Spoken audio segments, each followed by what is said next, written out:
এভাবে যে তুমি রোজ ঘন জঙ্গলে কাঠ কাটতে যাও, একদিন যদি তোমার কিছু হয়ে যায় তখন আমি কি নিয়ে থাকবো শুনি?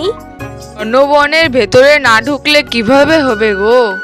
বাইরের দিকে তো গাছই নেই। নেই তো নেই, তাই বলে তুমি জীবনের পরোয়া করবে না?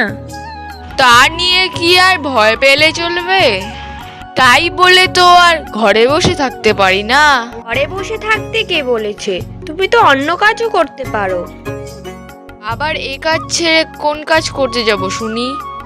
আমি ভাবছিলাম আমাদের যে জমিটা পড়ে আছে তাতে যদি তুমি আবার চাষবাস শুরু করো তবে কেমন হয়? ওই জমির কথা বলছো? ওতে তো ফসলই হয় না। তুমি তো জানোই সব বউ। সে তো কত বছরের কথা, অনেক বছর তো জমিটা পড়েই আছে। আমি বলছি শোনো, এখন দেখবে ফসল